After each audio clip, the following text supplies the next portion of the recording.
Welcome to Sightseeing Japan, the podcast where we explore the land of precious metals. I'm Paul Bresson. And I'm Jason Ealing. And you're precious too, buddy. Oh, I wasn't fast enough. I was going to say, you're the most precious metal of all, bud. Anyways. Dude, my allergies have been killing me this year. I swear they're getting worse and worse and worse every year. I had the thought today. I was like, by the time I'm 60, I'm probably just going to die. Whoa. They're getting so bad. Like, I'm not even going to be able to breathe anymore. I'm just going to inhale some pollen someday and fall over dead. That got extreme fast. Anyway, so how are you doing? Well, I hadn't really thought about it, but now that you mention it, so like it was in my early 30s when allergies just started hitting me every spring. And at first, I didn't even know what was going on. I just thought I had a really, really long cold. Yeah. But then I found out it was allergies, and it was like a reliable every year thing where I had to go buy all the medication. I got my trifecta of allergy medications to keep it under control.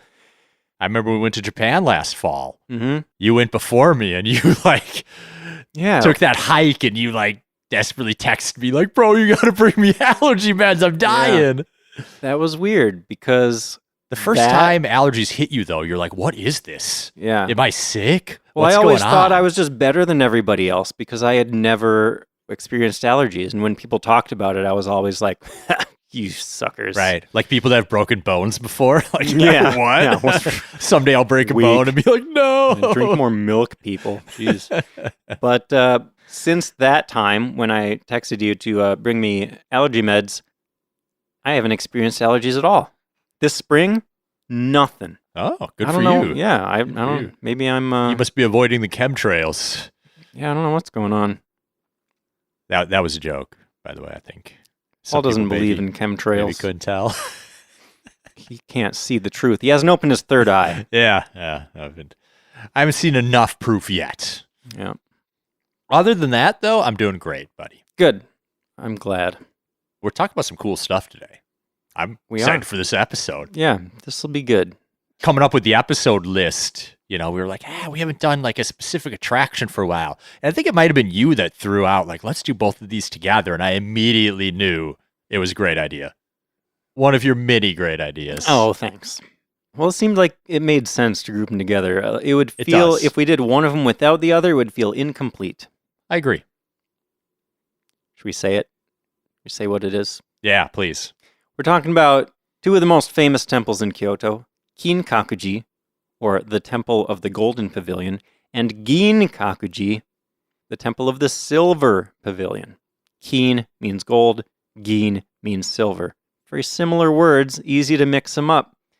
I feel like my brain kept mixing them up in this research a little bit. Yeah, I ran into that a little bit. Also feel like going through this episode, am I going to call them gold and silver? Am I going to call them Kin and Gin? They also have official names that we haven't even talked about yet that I'm definitely not going to use. Should we... Let's talk about the names. What do you got? You're the language guy. What do you got for naming on these things? Do you mean what's my preferred thing to call them, or do you want me to talk about their actual names? Both. Okay. I'm going to first talk about their actual names. Okay. So, let's be real. Everybody calls them the Golden Pavilion or the Silver Pavilion or Kinkakuji or Ginkakuji, but those aren't their real names. Kinkakuji, the Golden Pavilion, its official name is Rokuonji. And Ginkakuji, the Silver Pavilion, is actually called Jishoji. But I'm telling you, nobody calls them that. You don't need to remember Rokuonji or Jishoji. No one's going to say that to you ever in your whole life. You might see them if you look on Google Maps. I think the Silver Pavilion is called Jishoji on Google Maps, but it's also, whatever. It doesn't matter. No. If you type in Silver Pavilion it'll bring you there. Yes, definitely. Just to keep things simple, do you want to call them Golden Pavilion and Silver Pavilion? That's probably the easiest way to make sure I don't screw up. Okay.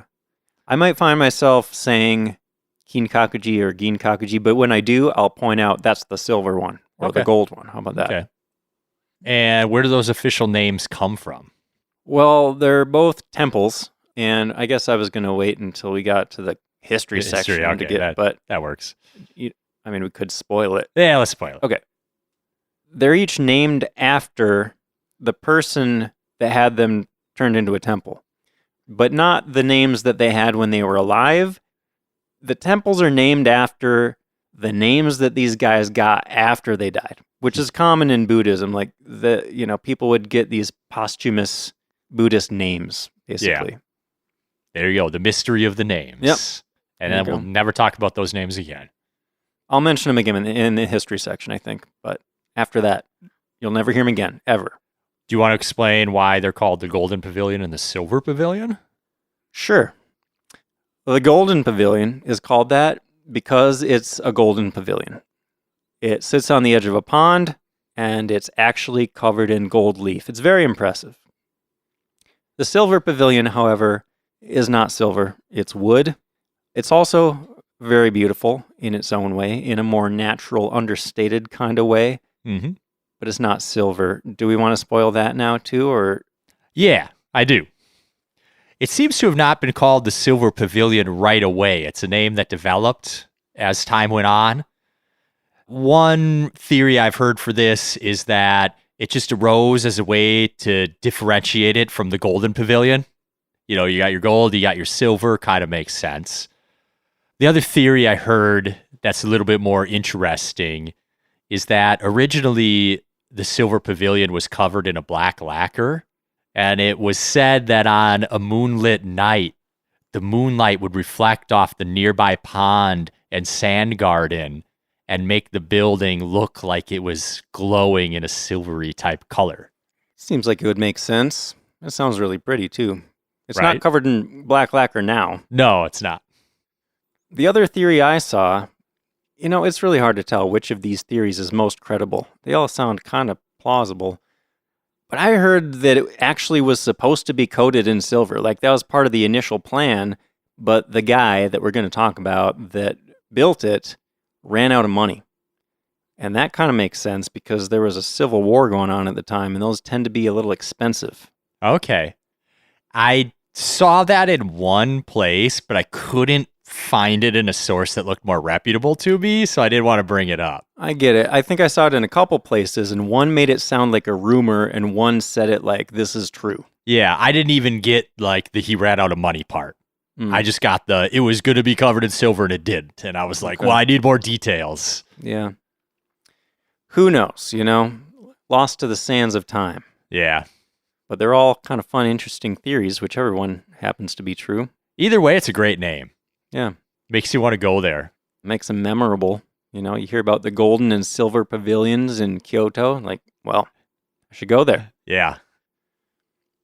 So some other general facts about these places. Both of them are branch temples of Shokokuji, which is a Rinzai Zen Buddhist temple.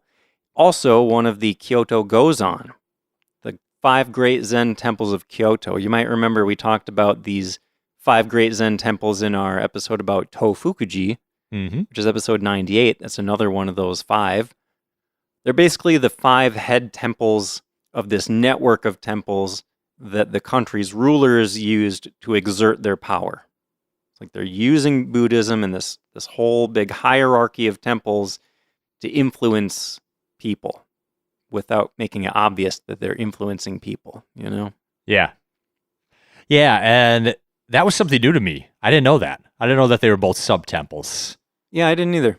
And it's kind of interesting because they're a little bit all over the city. Like, none of these 3 temples are, like, right next to each other, right? Sure. So, Kinkakuji is located, I'd say, like, northwest Kyoto. Definitely north, quite a ways. Kind of running up to the mountains on the north side of town. Yeah, there's this kind of natural area that kind of, like, extends down into the city a little bit. And Kinkakuji is kind of at the tip of this little natural pointy area, if that makes any sense. Yeah, it's sure. like a triangle that's pushing down into the north side of the city. Yeah, and the temple's at the tip of it. How's that? Is that better? Yep, that makes sense. It's in the Kita ward of Kyoto, which means the north ward. you can get to the Golden Pavilion by a bus directly from Kyoto Station. And it takes about 40 minutes. But there's also a way where you could take a 15-minute subway line and then either a taxi or a 10-minute bus ride. And I think I'd recommend that because I've been to the Golden Pavilion and actually went on my first trip to Japan because it was one of the few things I'd really heard about at that point. I was like, yeah, Golden Pavilion, it looks beautiful. Let's go. That bus ride was one of my most miserable travel experiences in Japan. It was crowded. It was hot. It felt like it took forever. I straight up did not have a good time on that bus ride. I remember you mentioning that before, and I totally believe you. I just want to point out that was 2008, right? Yes. Things might have changed a little bit since then. True. But I personally prefer trains. I would take a train to cut a bus ride short. Yeah. Yeah. The train line's east, right? Like, if you go up the train line, you have to go west on the bus or I with believe a taxi. so. Yeah. You could probably even walk from the train line. It might be 30 minutes or something. Yeah, that doesn't bother me. Right. I do that all the time to avoid a bus or a taxi. Right, I do it too. It's fun to just explore the city a little bit too. You get to see another part of the city that you wouldn't get to experience the same way, just zooming by in a bus. Or whatever. Being on foot has a certain charm to it. But, that was, 18 years ago? There's only so much I remember from that trip, and I remember that bus ride. I will not forget. Yeah. So, the Silver Pavilion is along the eastern mountain range of Kyoto. And it's also a stop along that philosopher's path that we talked about in our Kyoto episode that we walked that was so lovely. That was great. I would highly recommend if you're going to go to the Silver Pavilion, Ginkakuji, take the Philosopher's Path.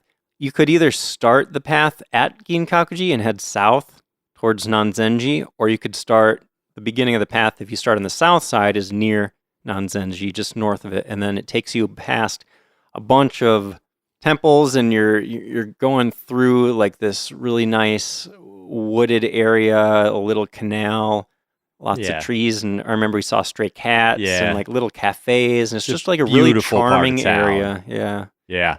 Pretty great. But otherwise, you can get there from a bus from Kyoto Station. It's about 35, 40 minutes, kind of about the same time. One more thing about the Philosopher's Path. I just want to point out, if you want to hear more about the other things along that path, go check out episode 100, which is about Kyoto. And we talked about a day that we took just walking along that whole path and seeing all those temples. Was awesome. Yeah, that was a great day. Yep. And then I looked it up because I was curious, because I'd never really heard of Shokokuji before, the head temple. Mm-hmm. So I wanted to know where that was. And it's actually just north of the Imperial Palace area in Kyoto, which almost actually kind of makes it like right between the Golden and Silver Pavilion, but not especially close to either one. Yeah. Well, at least it's something interesting close to the Imperial Palace. Because I feel like before when we mentioned the palace, it's like, there's not really a ton right nearby. But you could check out Shokokuji, I guess. True. But the palace grounds are fairly extensive too. Yeah. But that's not what we're talking about today.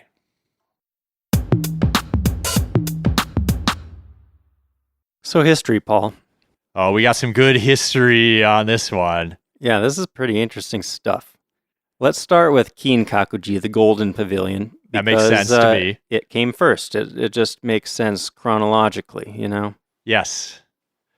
Before the Golden Pavilion was built, the land was already used as the site of a villa for the Saionji clan. Yeah, there was this nobleman, Saionji Kitsune, which I thought was kind of a cool name. I kept reading it as Kitsune. Yeah. Well, I mean, yeah, it's hard not to think of that when you see that. Kitsune is a fox, and kin is gold. So I thought of it as like a portmanteau of, gold and fox, like a golden fox, Kitsune. It's kind of a cool name. Yeah, okay. So Kitsune, the golden fox, that's what I'm going to call him. He was from a pretty important, historically significant family. But this villa that they had was relatively normal. Like those kinds of places existed all around the edges of Kyoto. All these, rich nobleman types had these little villas around the edges of Kyoto. Because they want to be, in nature and stuff. And they want a place to hide out when stuff goes down in the city. But in the late 1300s, the villa was acquired by a dude. And this dude's name was Ashikaga Yoshimitsu. And this is really where the story begins, right? Yes. He was the shogun of Japan at the time.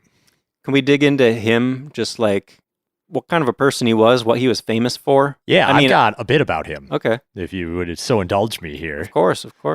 So, can I just say, he was a really freaking big deal. Like, obviously, the shogun is a big deal, right? Yes. He's kind of ruling the country, but he was like a really, really big deal. He was more than just a shogun. Right? Yeah, I'd say he's one of the more important shoguns, one of the more important historical figures of Japan, especially from this period. Mm-hmm. If you recognize that name Ashikaga, the shogunate is named after that clan, the Ashikaga shogunate. He was the third shogun of the Ashikaga shogunate. Yes. Which his family had started in 1336. He inherited the post of shogun at 9 years old upon the death of his father. And he reigned for 29 years and overcame many major problems. At the time, there was a huge schism between the North and the South. There became two imperial courts, and he eventually reunited them and brought peace back to Japan. A huge accomplishment, especially for a guy that took over at 9 years old. Like, that's pretty wild. But after dealing with all of this political stuff and accomplishing these feats, he was just done. He was ready to retire. And in 1394, he retired and abdicated in favor of his 9-year-old son. So to say he's 9 years old, he's ready. I was ready, right? Wow. And he was only 38 at the time. And then he took Buddhist orders and decided to reside full-time at Kinkakuji. So he gained a reputation as a skilled negotiator, of course. Yes, very skilled politician. He also got super rich, making some trade deals with China. Trump would have loved him. Trade deals with China. He was also an important figure in the rise of no theater, which I thought was interesting. So, Paul, did you get the impression that Yoshimitsu here had a pretty high opinion of himself? I guess I didn't come to that, but I don't know, maybe that leads into like the whole Kiriyama culture itself. I think there's a connection there, yeah. I got the impression that he just as I said, he was an extremely important figure. Everybody knew about him.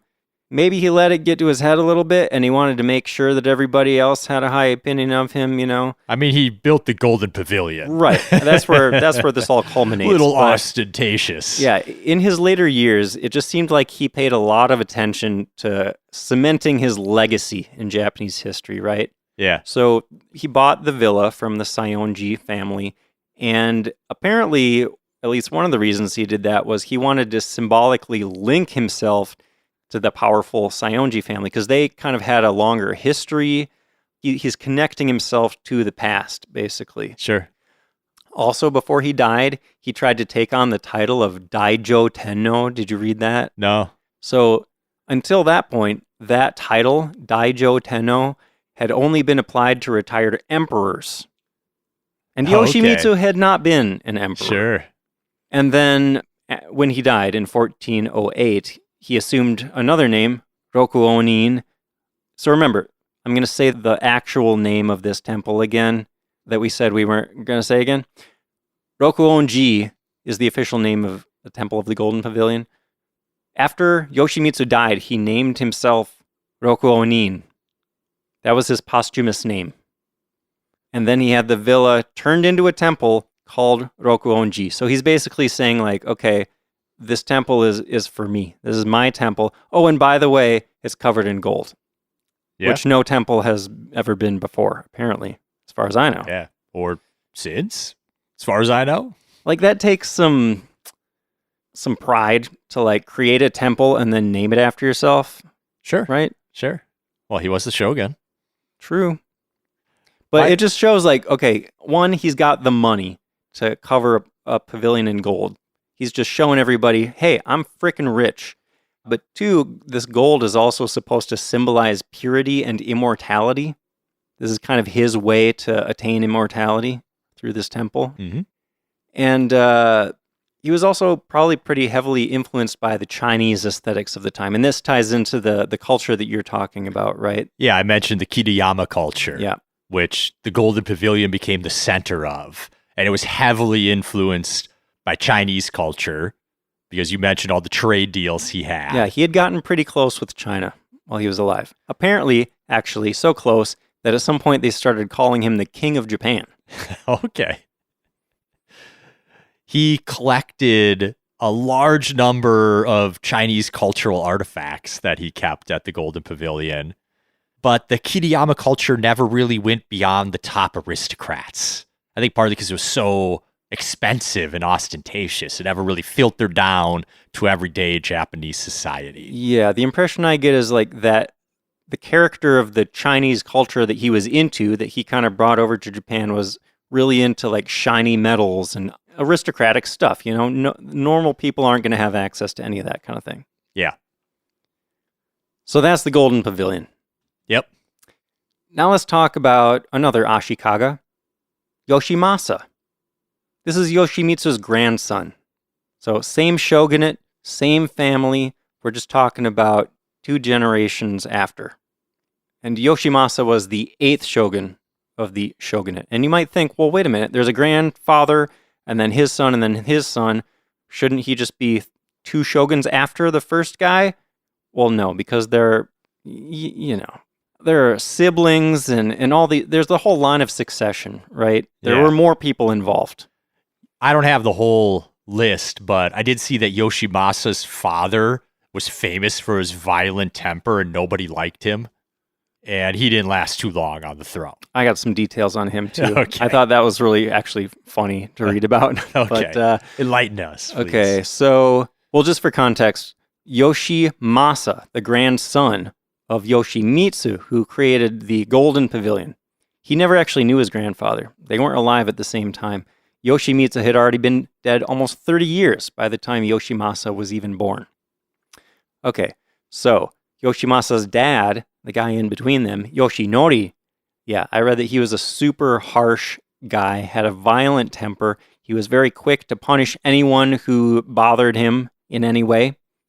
He actually earned the nickname the Evil Shogun. I saw that. That's great. Oh, man.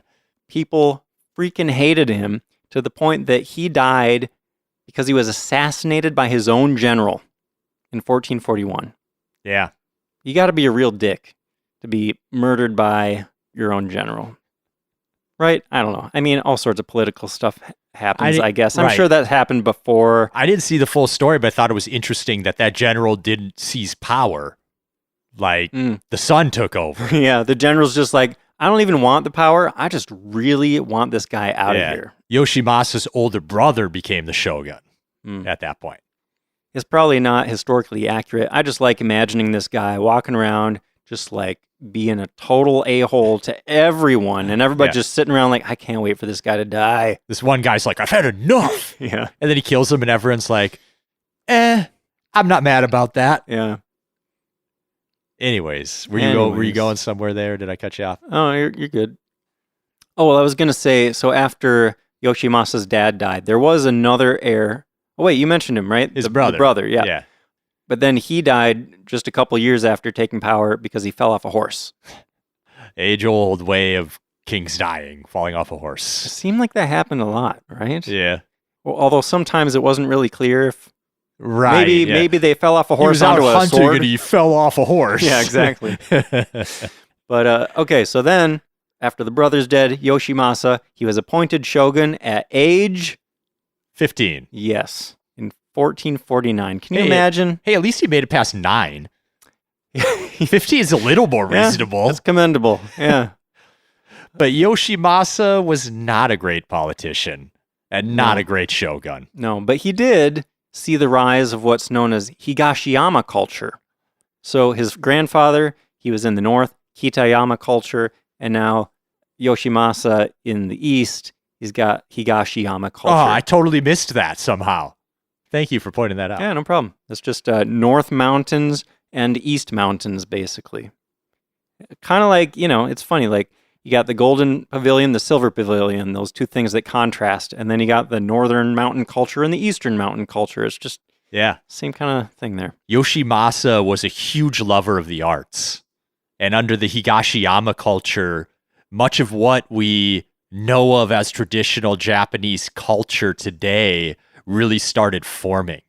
Like the roots of garden design started around then, and flower arrangements, architectural themes that continue to this day. Sumie paintings, no theater.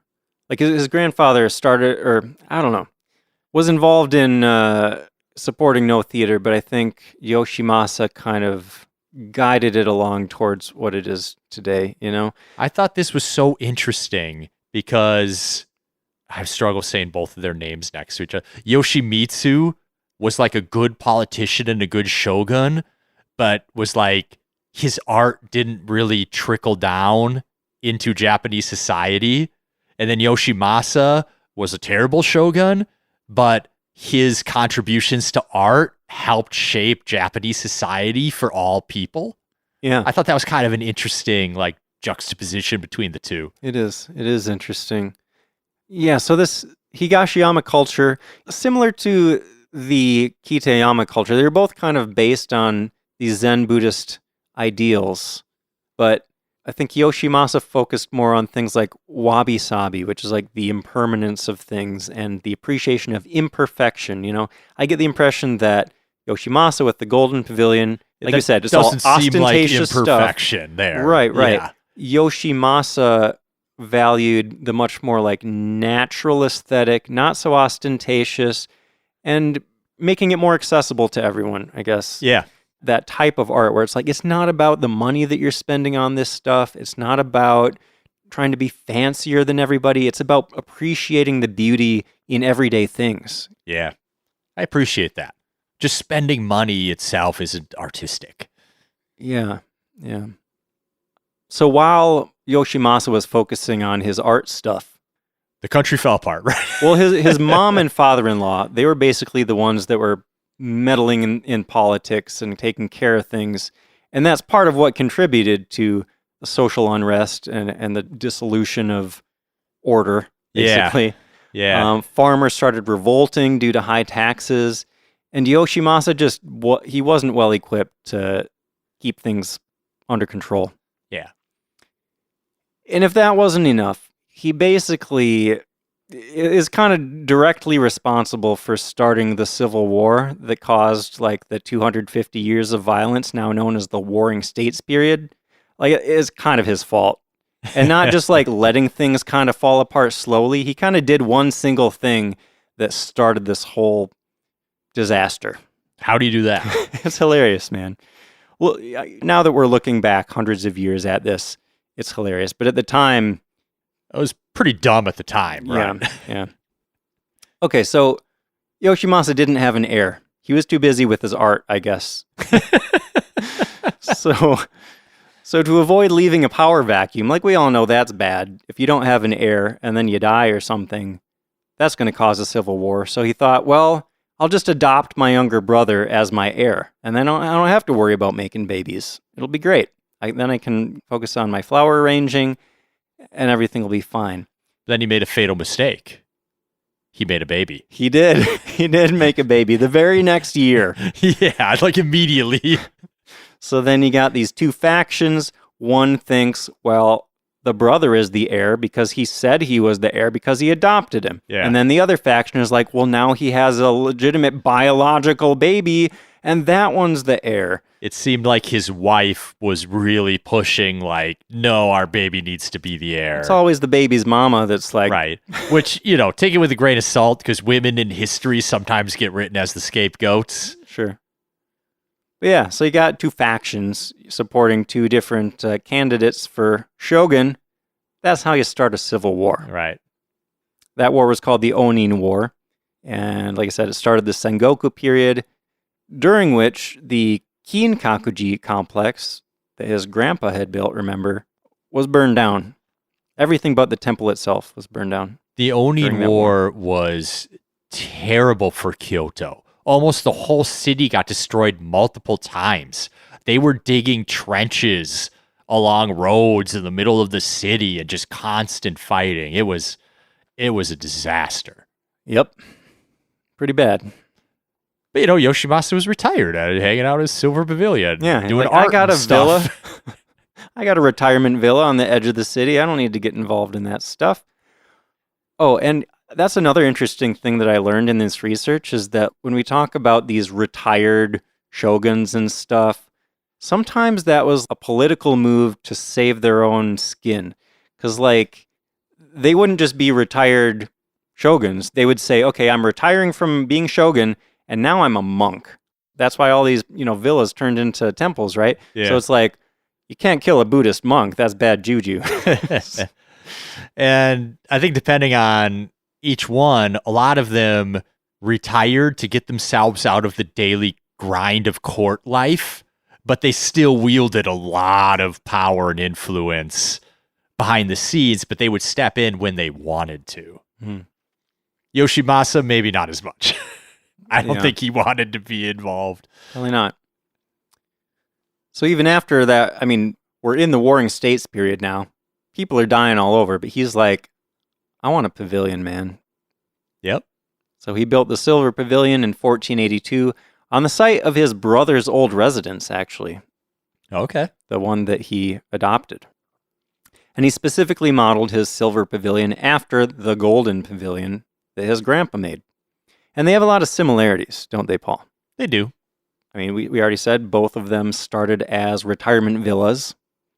They're both temples to Kannon, goddess of mercy. Both were turned into temples after their owner's death and then named after their owner's posthumous name. And that's why we're talking about both of them in the same episode. You got a Golden Pavilion, you got a Silver Pavilion. Boom. All right, so skipping ahead a bit, let's get to the end of the Warring States period now. We're getting close to the unification. That's the word I was looking for. Unification of Japan. Oda Nobunaga, one of the three great unifiers. I learned that he took these famous stones from the garden at Ginkakuji, the Silver Pavilion. He used them at Nijo Castle when he built that. Isn't that interesting? Oh, that's cool. And for a long time, Ginkakuji, Silver Pavilion, was just left to rot in that time period. But then it was restored at the beginning of the Edo period and redesigned in a style considered more suitable for a Zen temple. So it doesn't quite look now like it did when it was originally built. Sure. Speaking of the three unifiers, I found an interesting note that there was a priest named Saisho Shotai who was a top advisor to both Toyotomi Hideyoshi and later Tokugawa Ieyasu. And he was actually appointed the head abbot of the Golden Pavilion. And he started the whole trope that I've still seen in anime to this day of the black-robed prime minister. Because he wore black robes as a monk. You've seen this in anime? Yeah. Where? I've seen it at least recently. I can't remember the name. It was in it's a world-building isekai where this modern-day guy gets transferred back and becomes king. And he appoints a black-robed prime minister who's super intelligent and helps him turn the country around. Next I got is The Burning in 1950. Yeah. How much did you dig into that? A bit. Okay. Yeah, this is interesting. So in 1950, a novice monk set the Golden Pavilion on fire. He burned down a large portion of the temple. Okay, Paul, researching this part, I had trouble getting to the truth of the situation. Do you know what I mean? Yeah, I left a bit out because it seemed like hearsay, or one source said this and the other source completely said it wasn't true. Yeah, it seemed very like motives were wishy-washy. put on this guy that Right. maybe weren't really motives. Exactly. And I left that stuff out. Okay. I think there are a few factors going into why it's hard to get to the truth of the situation. One is that, I mean, it happened a long time ago. It happened like 75 years ago in a country on the other side of the world, which at the time was still like very foreign and exotic, and not a lot of information got to the U.S. or Still got to the recovering English from language. World right? War II. Yep. Another thing is that it probably involved mental health issues, and people didn't know a lot about them maybe at the time. We still don't know a ton about, some of that kind of stuff. And so it's hard to know like what his motivations were and how exactly it went down. And also, there's a famous novel based on this incident, and I think a lot of things that I read seem to take things from that novel and say them as if they're true, but Sure. it's a fictional novel that's based on this thing that actually happened. So, Yeah. and then people try to assign all of these deeper meaning to this thing that might not necessarily be true. It's just they're trying to make it poetic or something, Right. or trying to make it into a bigger thing. Right. To me, it just seemed like a mentally disturbed individual did something awful. Who knows why? Yeah, I saw Right. maybe he had schizophrenia. It's unclear. There are a lot Right. of things that are unclear about this. Yeah. Well, should we get into the details a little Yeah, bit? give us some facts. What do you know, or what are you pretty confident about? So, the novice monk who burned down the temple was named Hayashi Yoken. He was 22 years old at the time. I found some interesting things about his life. He was clearly a troubled individual. He was enrolled in college at the time, but had the worst grades in the entire school. He would spend his time playing the board game Go rather than studying, even though he was warned by the head priest many times that he needed to work on his school more. He had been caught cheating on exams. He turned in blank papers for assignments. He apparently would randomly grab people and throw them in the temple and then claim it was judo practice. Yeah, that's a weird detail. Shortly before he burned down the pavilion, he sold some of his possessions and spent a couple days apparently on a bender in the red light district. I heard something about that. And then he bought 100 tablets of bromosoval, a sedative that he would later use. That's kind of the background I have on this individual. I Yeah. don't know if you've got anything to add. No, that's pretty good. So then the incident itself. I actually saw that the fire alarm was out of service at the time, and it was scheduled to get fixed the day he burned it down, Yeah, that sounds familiar. which is crazy. So at about 3 a.m. on July 2nd, 1950, Hayashi snuck into the Golden Pavilion, stacked a bunch of his belongings on top of the offering box, and set it on fire. It is kind of interesting that he chose to use his own belongings, to set the fire, and that he kind of brought them into this sacred place, and like it. Right. That part of it does make it sound like he was trying to make some sort of statement, but it's Or he was just suffering and was trying to like release something Yeah. from himself. There's a lot there probably for some psychologists to unpack. right. Or it could have just been totally illogical, schizophrenia Or he's like, I type need something thinking. that burns, and he just grabbed his stuff. Yeah, I don't know. I saw, when I talked about people trying to assign greater meaning to it, like I saw people saying, oh, his motivation was he was jealous of the Golden Pavilion's beauty, or he hated beauty, or the Right. upper class. Like they turn it into a social commentary sort of thing. I saw that too, but I didn't see any sources like saying that he was particularly ugly or anything. I don't know. Yeah, I don't know. That seemed like Doesn't maybe make a stretch. Yeah. Almost the entire building burned down, even though the fire was spotted pretty quickly. It just went up super, super It was fast. just too late. Like in minutes, the thing was Yeah, engulfed in flames. The whole roof collapsed. There was just a shell. I think I saw a picture. There was like a shell of just a few beams left standing in the walls. I mean, temples from back then, they're all wood. Yeah. They were very susceptible. Right, no sprinklers or anything. Yeah. They found him out real quick. The police found his somewhat burned belongings as the starter of the fire and immediately identified him. And They ended up finding him out in the mountains nearby, attempting suicide. He had consumed all of the sedative tablets that he bought and also stabbed himself in the chest. It's intense, man. But he survived. Yeah. Did you hear about his mother? Yeah, very sad. This was the wildest part for me.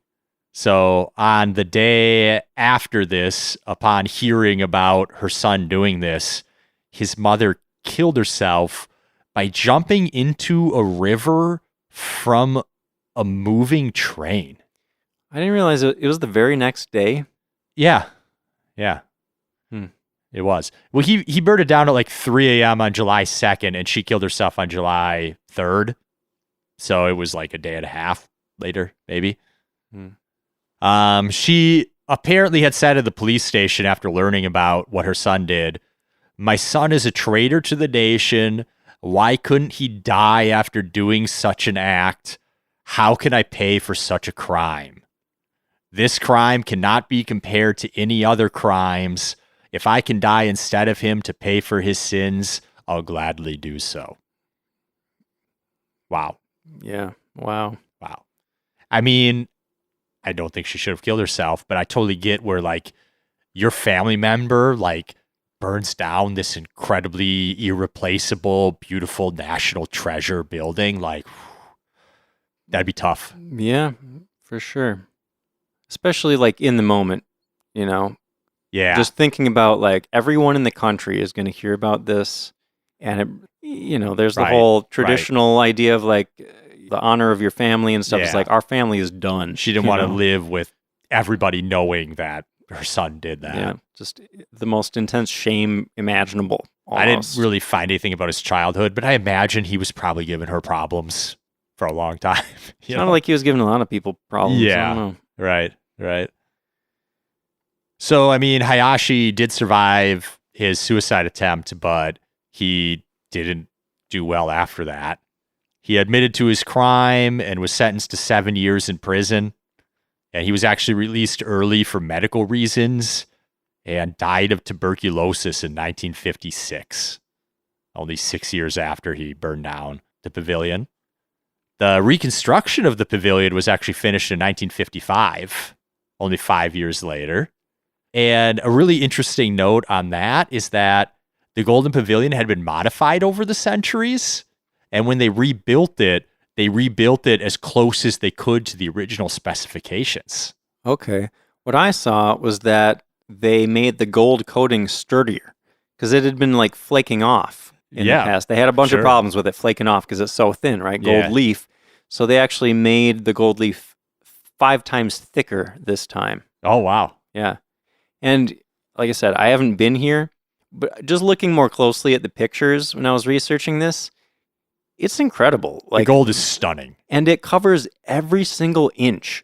Like you look, you zoom in on these pictures and it's like, there's nothing here that's not gold. Yeah, it's the real deal. It's crazy.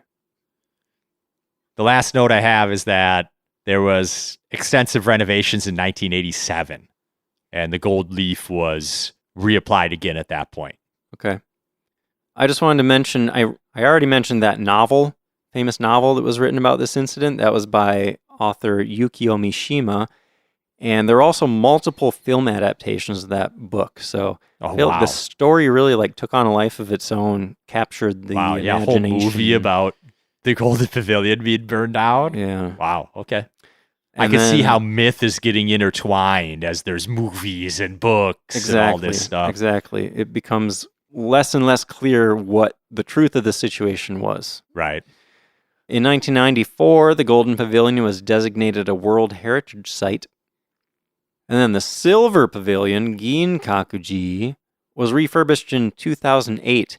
And I actually saw, Paul, maybe this confirms the idea that it was originally supposed to have silver. Or maybe this is another rumor. I guess that's possible too. But I saw that they actually considered putting silver on it this time when they refurbished it in 2008. Oh, really? Yeah, but they decided to leave it just plain wood. Okay. Which, if this is true, and I don't know, for some reason this seemed more credible to me, but I think that's the right choice, leaving it wood. Like, I agree. even if it was originally intended to have silver, After 500 years, Yeah. you're going to put silver on it for the first time? I don't know about that. I want to see it the way that the creator created it. Yeah. Although, didn't I already say that they kind of made it more appropriate for a Zen temple or something? So it really isn't quite Yeah, that but way that was anyway? hundreds of years ago, too. True, yeah. It's still really old and pretty if you see it now. Like, it's Yes. worth seeing. Yes.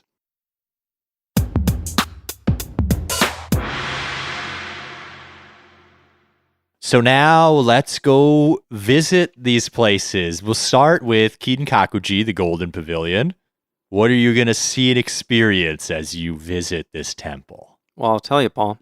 First, you're going to walk through a main gate. Sounds like a good start. Yep. And then you're going to pass a bell. Did you see the bell? Not that I recall.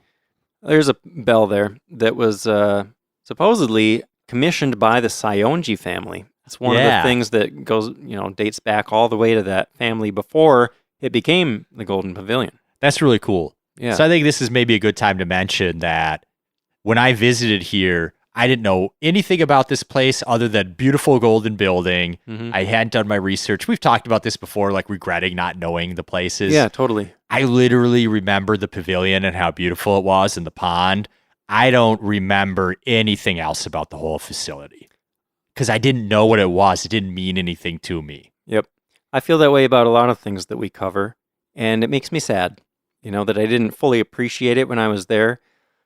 It also, I think it just reinforces a point that we've brought up again and again and again on the podcast, is like just knowing something about these places you're going to visit enriches the experience so much. You're just going to appreciate it more. It's more interesting looking at these things when you know the story behind them. Yeah. And Hey, thanks for leading me into a shameless plug. We've written some itineraries that are available on our Patreon, and we give some context about why these places are amazing and all the cool things that you should look out for when you visit them. that's a great plug, Paul. Yeah, go check out our Patreon. We have 6 itineraries now, and they all are awesome, if I do say so myself. You know how we deep dive. We deep dove and found some cool stuff, I think. Yeah. Paul, I'm reminded of a video I saw, a reel on Instagram that it bugged me. And it shouldn't bug me, but it bugged me. Call them out, Jason. Okay, so there are these people, and they went to Osaka Castle, which admittedly not an original castle, right? Yeah, but still beautiful and a nice museum. It's beautiful, and there is interesting stuff inside. Yeah, like you said, the museum is, all the history and stuff. If you know the story, it's fascinating. Yeah. But they made this reel.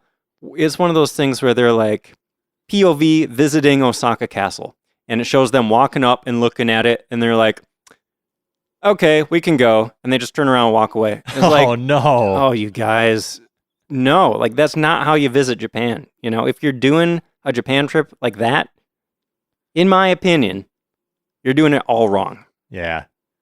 I feel like it's really been trending lately in the Japan travel, is it worth it or not type of thing, which we've dived into a little bit too, but I feel like try to go a little deeper.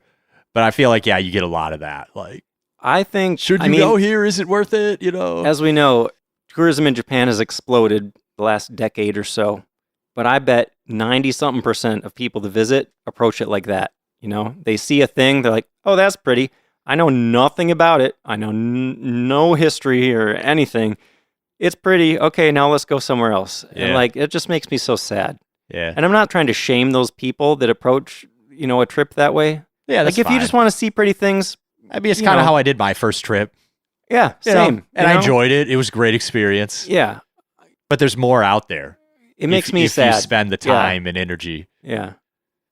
But you know what? To give ourselves a pat on the back, I think we've created a nice little community with our listeners here. If you're listening to us talk for an hour and a half about one specific subject, you probably really care to learn about what you're going to see in Japan, and you're really interested in this stuff. Mm-hmm. So I'm happy that we kind of have a place here where we can really dive into stuff, and we have people that listen and care. Me too. It's always surprised me how many people like us and listen to us. It surprises us how many people like us. Yeah. No, I feel the same way. I remember when we started, and it's we're diving so deep into this stuff. Does anyone care about this? Right? And we go deeper now probably than we did when we started. Well, Paul, you're going to be blown away by how deep my very next sentence in my notes is. Yeah, what do? We just passed the bell? We're talking about the bell. I got Okay. one more thing about the bell. Okay. So I'm a music nerd. I went to school for music and stuff. And if there are any other music nerds listening, you may be interested to know that this bell rings with A as its bass tone. And the overtones, get this, you guys, are in the Dorian mode. Isn't that cool? I remember reading this and being like, okay. I'm not surprised at all that you thought it was cool. Well, the music nerds out there are going to think that's pretty cool. I'm just not educated enough to really understand what that means. Well, the Dorian mode, it involves certain notes that aren't like you've heard of the major scale, right? And the minor scale? Yes. The Dorian mode is kind of like another scale. You can think of okay. it that way. Okay. I learned something It's today. just like Thanks, a collection of notes. Jason. Okay. It's interesting, trust me. Okay. So there are other buildings to see too, right? Yeah. Like, You passed by quite a few other buildings kind of on the way to the pond and pavilion. yeah, I remember always hearing, you go to the Golden Pavilion and that's really all there is. It's just the pavilion to look at. But that's like those people that went to Osaka Castle and then turned right around. They just didn't have their eyes open. You know what I'm saying? Mm-hmm. Because there are other buildings around. Most of them, though, were built a bit later than the pavilion itself. They do show off some nice characteristics of Zen temple architecture. They were rearranged at the beginning of the Edo period, too, I saw. That happens a Things, lot. things get moved around. Yeah. There's also at least one really impressive tree. I don't know if you saw this, but I don't know if I'm saying this right. I don't know if I've ever heard of this before, but Quercus gilva beech tree. It's Quercus. And they're very old, and they were actually, all of these trees in Kyoto were designated as like a collective national monument. Huh. And there's I saw one picture of at least one really big, old, cool looking one on the temple grounds here. Well, now I'm curious to see it just because of that designation as a natural monument. If you go to the Kinkakuji website, they've got a picture of it. That's cool. That's before you get to the pavilion, Yes. right? Okay, another thing I saw before you get there is a little stone memorial tower. You know what I'm talking about? Yeah. It memorializes a Tendai Buddhist monk named Jozo, who lived in the early 900s. Man, Going that's way back. Ancient. All these sites in Kyoto are so old. Yeah, but I love the story of this guy's life. Like, there are very little details, of course. And who knows how factual it is. Maybe it's a myth or whatever. But I read that he was wise in childhood, an old soul, perhaps, He set his sights on Buddhism at age 7, and he had entered the priesthood by age 12. 12-year-old priest. Isn't that crazy? He was apparently also really good at faith healing and exorcisms. I saw that. You did? Okay. Yeah. He's also known for performing miracles. So these days, if you visit this tower, you can still get a wish granted by him. Isn't that fun? That's awesome. Yeah. Little kid priest, Well, back before school, you had to start working. I guess. You got anything else before the pavilion? No, let's get to the pond. Yeah. So eventually you get to the spot where you turn a corner and the pond opens up before you. And it's a really large pond. It's got multiple islands on it. It's got some rock formations. It's got little pine trees on the island. Think of just a beautiful Japanese garden, a big pond. And then right up on the edge of it is the Golden Pavilion, shimmering golden in the sun. It is truly gorgeous. Let's not give people unrealistic expectations, Paul. It could be raining, and then it won't be in the beautiful sunlight. Thinking best case scenario here. Maybe it's the middle of a thunderstorm. It was gorgeous when I went. It was hot. It just has like this magical little bubble. of perfect weather around it. Yeah. It'd probably look okay in the rain too. I bet it looks good in all situations. So the pavilion itself is 3 floors. The first floor is built in the Shinden style that was used for palace buildings during the Heian period. And it's not coated in gold. Yeah, that first tier is the only one that's not gold. It's white plaster walls, but the white color kind of helps the gold pop maybe a little bit. I feel like you almost don't even notice it because your eyes are so drawn to the gold. True. And the second floor was built in the Buke style, which was used in samurai residences.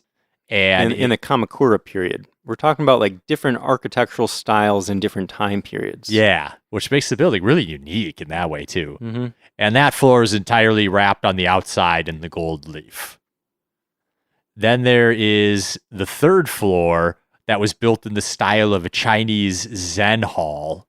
And I didn't know this, but it's gilded inside and outside. Huh. I actually saw a picture of the inside, and it's stunning. Oh, I didn't know you were even allowed to see the inside. Only if you go to their official website. Some Okay. monk took a picture. That's cool. And then the very top of the building is capped with a golden phoenix statue. That's a lucky symbol in China and not uncommon for this Chinese style of architecture, for the top tier there. We've seen another place, Paul, that has golden phoenixes on top. The Phoenix Hall? Yep, at Byodoin. Yeah, that's a really impressive building in its own right. Definitely. In a different way. Yes. I also want to point out that the Golden Pavilion is a reliquary hall, meaning that it contains holy relics. Yes. And I got a little more information about the area around the pavilion, like the pond and stuff. Okay. So it's right in the middle of this 92,400 square meter garden. It's huge. Yeah. And the pond there is called Kinkakuji Pond. Like you said, it's got all those little islands in there. There's one kind of, the biggest island's got a little tree on it too, right? Yep. Looks cool. And I'm pretty sure these islands and stones coming up out of the water are symbolic too. A lot of temples have like ponds with stones representing these like sacred islands from mythology. Sure. Yeah. Speaking of the pond, on the back side of the pavilion, there's a little dock area that they used to use to go out in a boat and then row around the pond on. That'd be pretty cool. Yeah. Got all sorts of different views from out there. And here's another odd thing that's probably just my mind playing tricks on me because it's been so long, but I could swear that I walked around the entire pond. But everything I see today, all the maps, all the videos I saw on YouTube, you can only walk around like half the pond. Like So- the right or the east side of it, right? Yeah, so maybe that's changed the last 18 years. It's probably just my memory being dumb, but I really thought I walked around the whole thing, and because I feel like I remember seeing it from all these different angles. But I couldn't figure that one out in my research. Yeah, I don't know. But now you can Interesting. walk around. You kind of start on the far side, kind of like almost, not quite, but almost directly across the pond, Yep. and then you walk around the east side till you're right up next to the Golden Pavilion. Yep, that's what I got from the maps I found. Yeah. But there's still more to see, even past the pavilion, right, Paul? Apparently. I don't remember, but apparently, yes. I mean, yeah, these are the kinds of things that you might not pay a lot of attention to unless you know what they're about and why they're important. So, did you read about Gingasen or the Milky Way Spring? Yes. It was said to be where Yoshimitsu got his water for his tea. And then there's also a stream near that where he's said to have washed his hands. Yeah. Pretty cool. There's also a 2.3 meter waterfall on the grounds that's, I guess, topped with a carp stone. And I thought this was interesting because we got another Pokemon reference here, I think. The carp stone is apparently in reference to an ancient Chinese legend where a carp scaled a waterfall and transformed into a dragon. Wow. Magikarp? Yeah. Anyone? Totally. Yeah. Yeah. Wow, I didn't read that. I just read that this stone had carved into it the Japanese characters for Magikarp. Okay, well, there we I'm go. just I made that up. Yeah, I can't That's make silly. stuff up. I believed you. Magikarp, I don't think is a traditional, old Japanese word. Yeah, now that I think about that, I'm really dumb for believing you. what else we got in the area, Jason? Well, further back from the main pond, there's another pond known as Anmintaku, or Ushitaku, or Bontaku. I saw It that. has different names for some reason, but they say that it never dries up, even during droughts, and was historically used as a place to pray for rain. Kind of makes sense. That was interesting. And another cool feature of this pond is that there's a little island in the middle of it with a little stone pagoda on it. And that stone pagoda is said to enshrine the Saionji family deity. Remember that Saionji family? They were the first ones to own a villa here. Yep. And so that's another remnant from even further back than the guy that built the pavilion, the Golden Pavilion. I love those little tie-ins. Yeah. To the even further back history. Me too. Well, then if you continue on, there is also a tea house that was added on during the Edo period. And it is supposed to be a really great place to view the setting sun over the Golden Pavilion. Because it's kind of up on a hill a little bit, I think. The tea house is named Sekate, which means evening sun stop. Well, there we go. So you stop there, you watch the evening sun. Yeah, I mean, if you can time it right, like I would love to see the Golden Pavilion from there with the sunset. Like, man, yeah, that'd be pretty great. And the tea house itself is really pretty too. It's got like very natural looking with moss on the thatch roof and stuff. Yeah. Well, I think that's our Kinkakuji experience. I think that's it.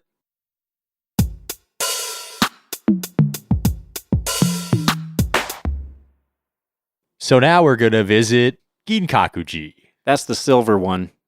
Thank you. No problem. I said it right. I'm happy. You got it. So the entrance here is kind of cool because right when you pass through the main gate, there's a 50-meter long pathway that's lined with bamboo fences and trees. That's kind of a quiet area that lets you disconnect from the busy city outside and kind of ready yourself to get to this Zen temple. I remember that pretty clearly. Like it's kind of, you notice that the vibe has changed. Yeah. You're like in this sort of, it's almost like a liminal space. You know what I mean? Yeah. It was nice. We were deep into our Philosopher's Path day. We'd seen a bunch of temples. Like, it was nice. It is nice. Once you get to the end of that pathway, you're going to pass through the reception area, get your tickets. Kind of brings you back to the real world a little bit. Oh, no, I got to pay. Yeah. And then it kind of opens up in front of you. Like, you're going to see various buildings. It's not as much of like a single path that you're following that brings you to these different things. It's just kind of all laid out there in front of you. The reception hall has some really amazing art. They have fusuma, which are like those painted screens, like movable wall sections. Yep. Painted by famous calligrapher Tomioka Tessai. And they have international paintings from the Meiji era, I saw. There's a building called Togudo, which is, besides the Silver Pavilion itself, the only building that dates back to the temple's founding. And this building is really famous because it's said to be the first ever example of a tatami room that's 4.5 mats, which has become the standard for all tatami rooms today. Wow, I didn't see that. It's interesting. Yeah. Unfortunately, you can't go inside. That's because it's a sacred place, Paul. Yeah. This building is where Amida Nyorai is enshrined, and it was built as a symbol of faith in Pure Land Buddhism. Another notable building is the main hall, which was constructed in the Edo period. Not all the buildings go way, way back. You know, this is much more recent. Yeah. Only 300 years old. Yeah. I mean, it's still pretty old. But it's real beautiful. Lots of natural wood. Buddha is enshrined there, and it also has a lot of amazing art inside. You ready to talk about the sand, Paul? Yeah. All right. I was impressed with the sand. Yeah, it's definitely noticeable.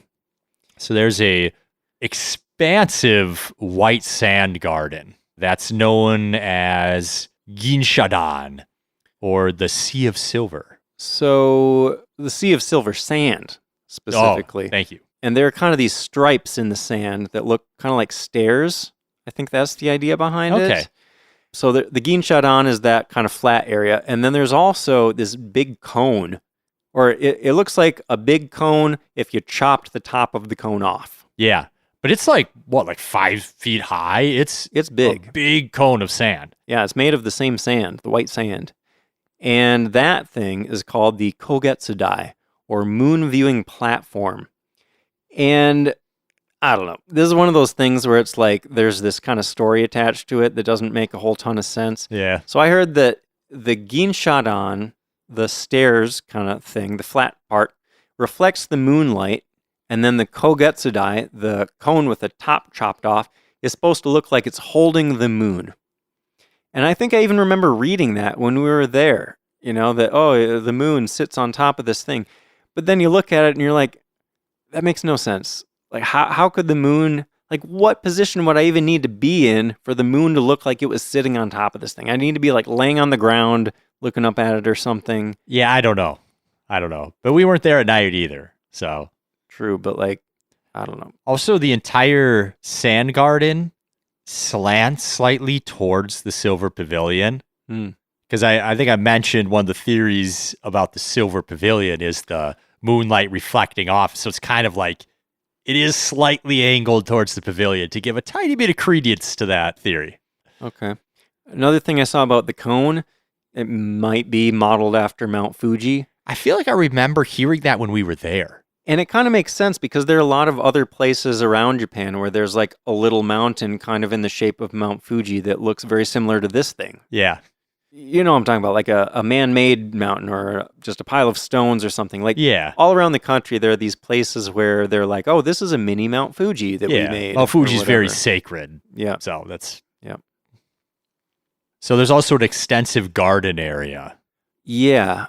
I love the moss gardens. Yes. And there's a lot of moss here. Yes. It's pretty cool. Actually, apparently, so there's a temple in Kyoto called Saihoji, also known as Kokedera, also known as the Moss Temple. Yes. Apparently, that was a source of inspiration for Yoshimasa when he first built the Silver Pavilion. Okay. And that kind of makes sense because there's a whole lot of moss at Ginkakuji.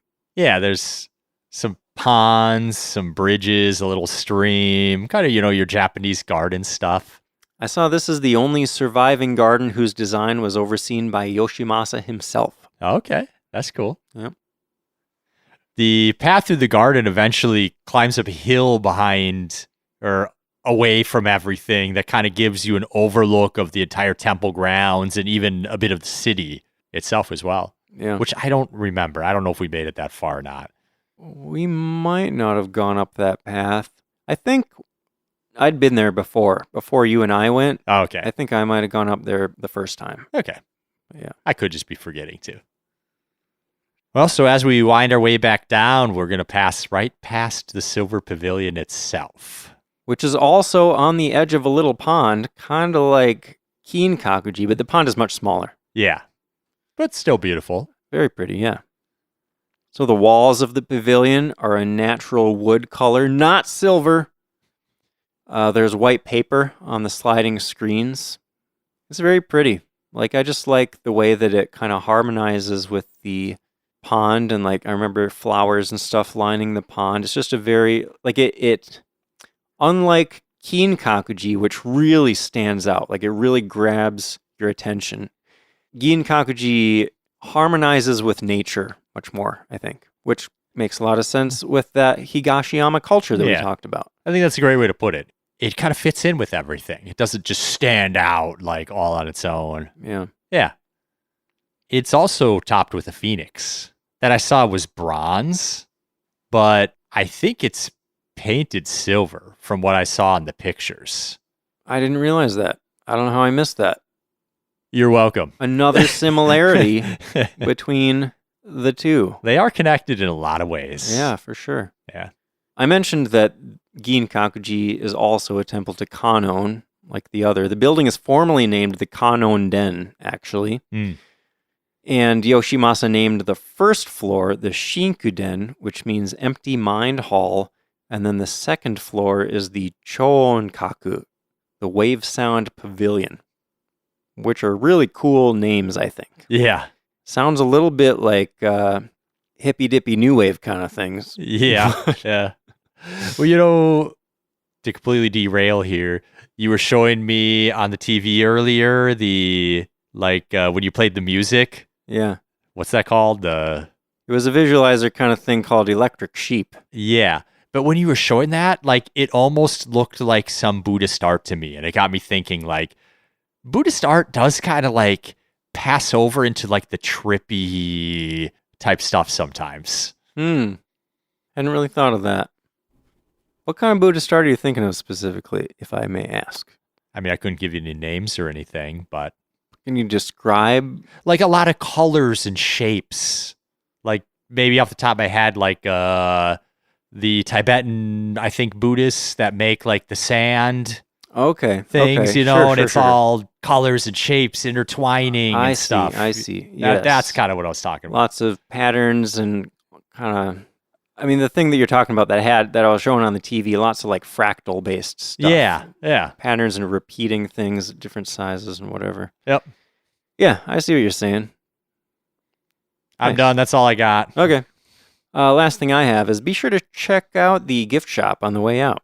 Sure. Pretty cool gift shop. I think I got a Froshki or something there. Okay. I don't think I got anything. Regrets. All right. Well, there you go. 2 pavilions. Now, I hope it makes sense why we talked about both of them in the same episode. A lot tying them together. Mm-hmm. Well, before we go, we should thank our Shogun level patrons. Kevin Harris, Michael Morris, Brady K, Jack, Tori, Shaked Rosenthal, Pamela Arola, Kevin Phillips, Kelly Ardong, and Dennis Pearson. Thank you all so very, very much. Thank you. Well, if you have been listening to this episode and thinking, man, I would really like to know more about Japan and listen to more episodes like this one and maybe search for other specific things about Japanese culture that I'm interested in, I will direct you to our website, which is sightseeingjapanpodcast.com. If you go to the episode list section specifically, we got a search bar there, and you can search for anything, and it'll show you exactly which episodes we talked about that thing in. I think it's pretty cool. That is cool. You also broke it down really nicely into different categories where all the regions are together, all the cities are together, all the cultural stuff is together. Makes it really easy visually to kind of find what you're interested in. Yeah, you can just scroll through it and kind of look for things that interest you or focus in on things that might be useful to you. Also, a really nice travel tools section. Yeah, if you're planning a trip, there's a packing list to make sure you don't forget anything. There's some resources for how you're going to do internet and other stuff while you're there. Yeah, be sure to check it out. Paul, what are we talking about next time? Our next episode is our Patreon selected episode for this season. We are going to be talking about Akiya houses, or how you can buy a house in Japan. Yeah, this will be interesting. I've been hearing a lot about these on Instagram and stuff. There are all these accounts that are like, oh, look at this house that you can buy for like $10,000 or something. And I always, it really makes you want to start fantasizing about owning a house in Japan. And I haven't looked into it a lot, but I have a sneaking suspicion that we're going to find out it's not nearly as easy as it sounds. Yeah, I'm actually interested in your opinions as like a new home buyer. Yeah. How you're going to be like, oh, there's going to be so much work you got to do. Like I'm interested to dive into this because I haven't started researching it at all. Yeah. Well, I feel like a lot of home ownership has to do with what you're willing to put up with. You know what I mean? Yeah. Like if you don't need to pour a ton of money into it, if you're okay with things kind of falling apart and like no air conditioning and no heat, traditional Japanese homes, if we're talking hundreds of years ago, they were relatively simple, Yeah. There wasn't a lot that you had to really keep up with. You got paper doors and no central heating. That might not be fun sometimes. Yeah, but if you're okay with that, you can own a home in Japan, no problem. Hey, we'll find out next time. Yep, we will. I'm interested. I think it'll be tough research maybe, but it'll be interesting. I'm sure we're going to learn a lot. Yeah. Well, thanks for listening. We'll see you next time.